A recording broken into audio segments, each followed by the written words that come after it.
Hello fellow travelers. As you can see, this is a special episode, considerably different from what we usually publish. Now for a while I've wanted to do a video game where I just tell a story. And there also happens to be a franchise called Magic the Gathering with a whole bunch of characters who get no story.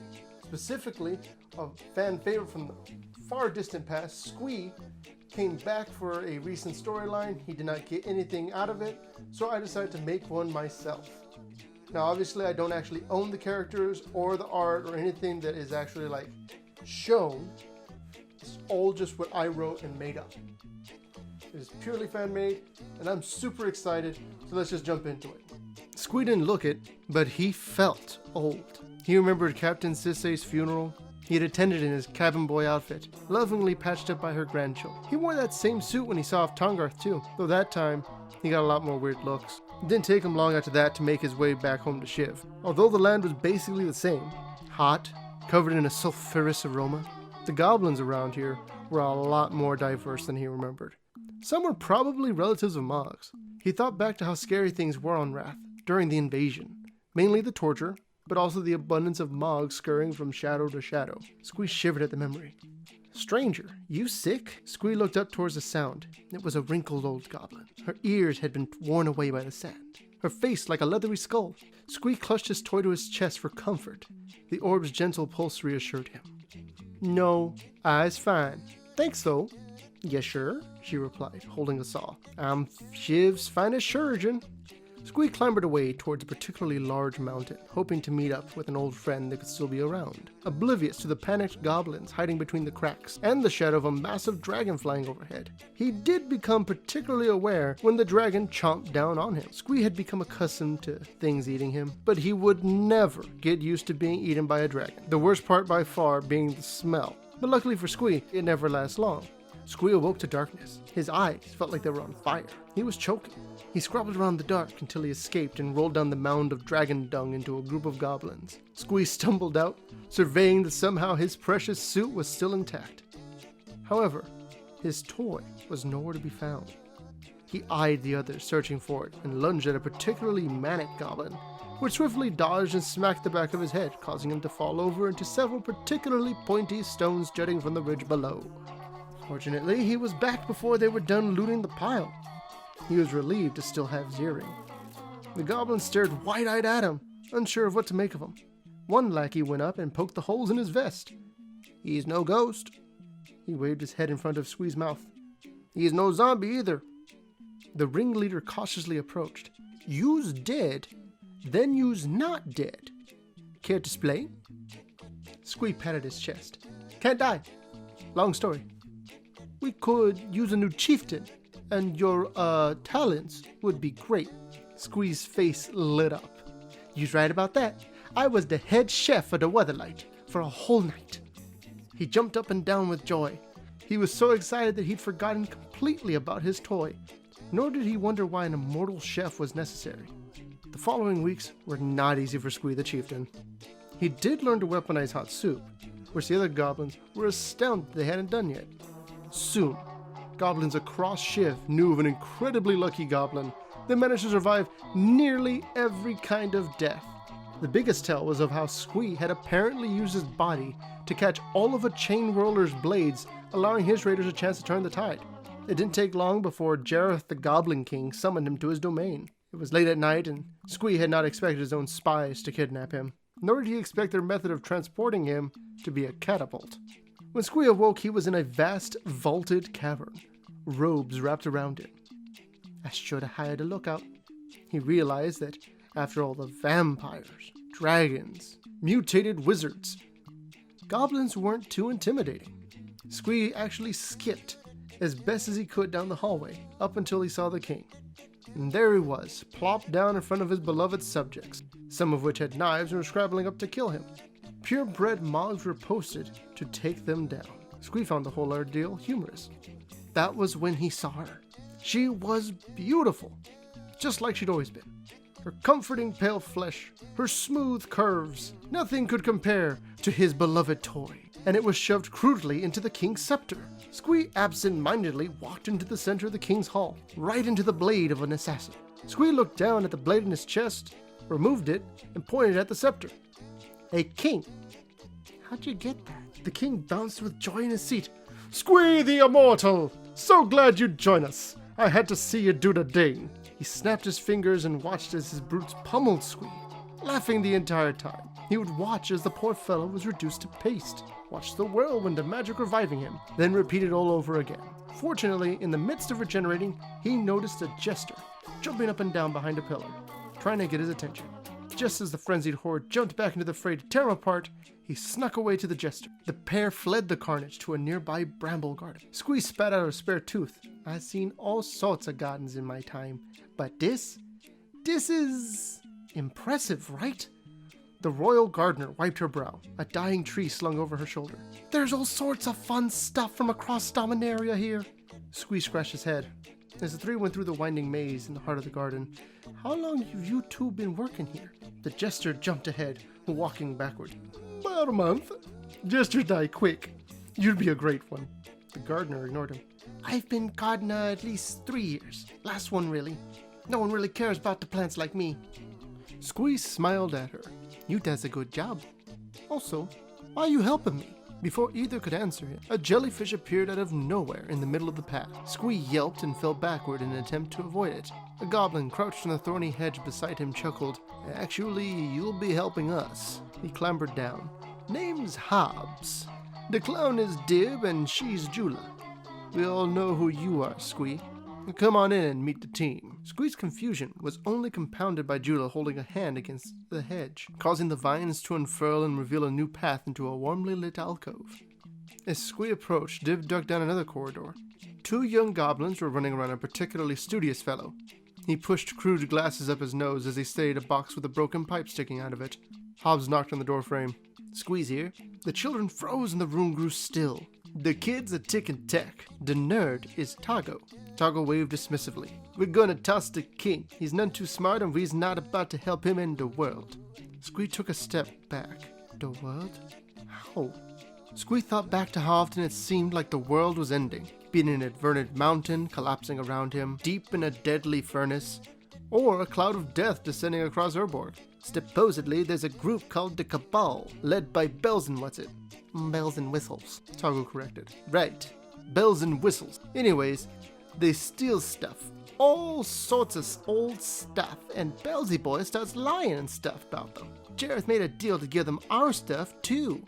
They went over the plans, each of their respective roles in the king's assassination. They rested for the night, waiting for the next round of revelry to come, and when it had, Squee arrived in his cabin boy outfit.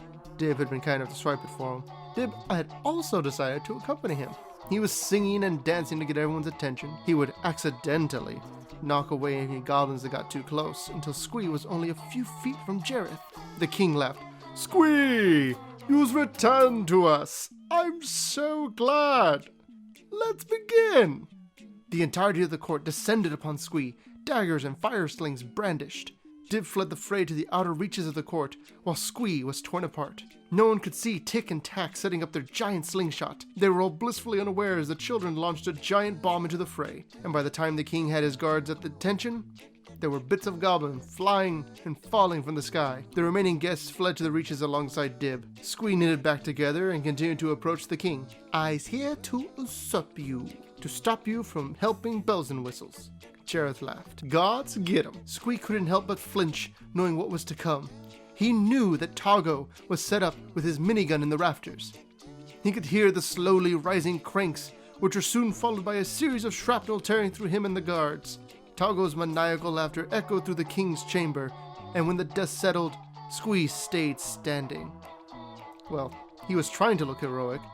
He found it extremely difficult to keep such a stance when he had only one leg. Jareth's eyes were wide as he rolled out of his throne and fled. Squee's legs were fully functional as he limped closer. The king clutched his scepter and turned down into the garden. Assorted goblins were squeezing their ways through every possible opening to see what would become of Jareth. As Squee chased him into the bramble maze, he was delighted to see Hobbs, primed. The king fell over in shock when the bright blue jellyfish jumped out in front of him. His crown fell off and he swung his scepter at the jellyfish in anger. Hobbs slinked back into the brambles to avoid any actual danger. It was over. Almost. The king's eyes were wild. his teeth bared at Squee as they had arrived in the center of the maze. There were goblins surrounding the courtyard, hooting and howling in anticipation. Jareth swung his scepter around, ready to strike his would-be assassin down. Squee whipped out a rather long blade, the assassin's blade from earlier. The two circled each other, trying to ignore the cacophony around them. Squee lunged and immediately had the blade knocked out of his hand by the scepter, obliterating his hand along with it. Squee clutched his shattered hand to his chest as he tackled the king. The two tumbled into a series of vines, although neither expected the brambles to give way to a pit. The audience was shocked and crowded carefully around the hole, but it was too dark below. Squee awoke at the bottom of the pit. The crowd above was dropping bits of fire and cinders down upon them to light up the arena. He squinted through the shadows and could make out the form of Jareth whimpering softly. Squee crawled over to him. The skeleton hadn't quite regenerated. He rolled Jareth over and by the firelight could see his face twisted into a scowl, smeared with tears and blood. "I's just trying to save them. They's not going to live. Bells and Locks is mean. Real mean. The deal I did, it would save them. If not, we'd be slavered." Squee's stomach somersaulted. Jareth was a good king. And as his crumpled organs finally gave way, Squee realized he had killed a good king. Now he was king. All he had to do was come up. Squee hefted the king on his shoulder and felt for a long vine, pulled on it, hoping Jula would take him out. And as the vine wriggled up, Squee realized the scepter and his toy along with it were somewhere down in the dark. He frowned, knowing to himself that he'd want to make sure he gets it later. The moment the setting sun hit his eyes, he could hear the cheers of the other goblins. Hobbs was at his side immediately, his hands cupped around his mouth. "To be king, Squee did in Jareth, who did in Numsgill, who did in Blog." Squee ignored the rest of the list of past kings as he looked down at the most recent one still in his arm. Squee smiled at the surrounding goblins as Dib pushed his way through and placed the old crown on his head, dented by the various scuffles. Somewhere after Ochnarch the 17th, Squee got uncomfortable. "Hey, guys?" Hobbs stopped, somewhat annoyed to have been interrupted. "I'm hungry." The assembled goblins cheered with joy and rushed away from the fight back to the castle as though it had never happened. After the courtyard cleared, his fellow conspirators arrived. Tick and Tack were nowhere to be found, but Tago, Hobbs, Jula, and Dib were smiling from ear to ear. Jula nodded at the pit. "Dug that up myself. Was afraid you'd have missed it. Let's get some grub, King Squee." Squee felt at home for the first time in a long while, and when he saw the feast prepared for him, he was speechless. It was a great banquet, full of all kinds of meat and bugs. He had seen it only once before, but this time, he wouldn't be yanked away to the land of the living. This was here and now. It was good to be king. Squee was not prepared for the harder parts of kinglyhood, mainly getting assassinated at every turn and having to prove he wasn't dead. He eventually did get his scepter back, and his toy along with it, and when the Cabal came for their tributes, Squee